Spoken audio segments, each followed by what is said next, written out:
soir, je n'arrivais pas à dormir et Dieu me disait « Tu sais David, la Bible parle du rôle de chacun. » Certains ne vont pas aimer la fin. Vous avez peut-être remarqué que la Bible parle du rôle primordial d'une personne et quand son rôle est terminé, on n'a pas la suite de son histoire.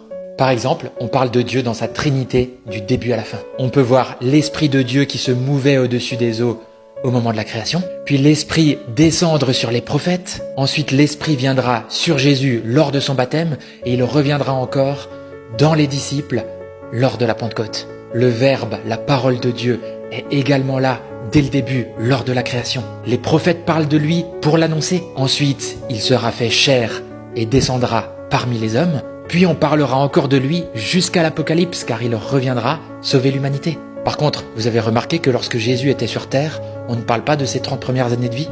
Bon, très rapidement, on apprend que Jésus, à ses 12 ans, était à Jérusalem, au temple, qu'il écoutait et posait des questions au maître, et que déjà tout le monde était stupéfait par ce qu'il disait. Cette indication reste intéressante pour nous faire comprendre que Jésus, déjà tout jeune, étudiait les Écritures et était déjà incroyablement sage.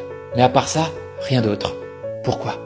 Car il n'avait pas encore son rôle à jouer. Je veux dire par là, son rôle prédominant, celui dont nous avons besoin de connaître. Car la Bible est complète quant à ce que nous avons besoin de connaître. Son rôle commença vraiment à 30 ans lors de son ministère, et nous connaissons de ses enseignements tout ce que nous avions besoin de connaître. Pas plus, pas moins.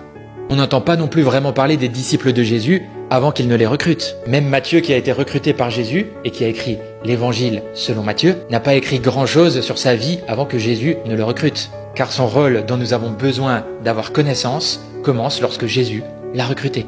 Enfin, Marie, la mère de Jésus, a aussi eu son rôle à jouer. Celui d'être une femme pieuse, choisie par Dieu pour porter Jésus et l'aimer jusqu'à sa mort sur la croix. Et après ça, quoi ? On distingue encore vite fait qu'elle est présente lors de la Pentecôte lorsque le Saint-Esprit descend, puis ensuite, plus rien.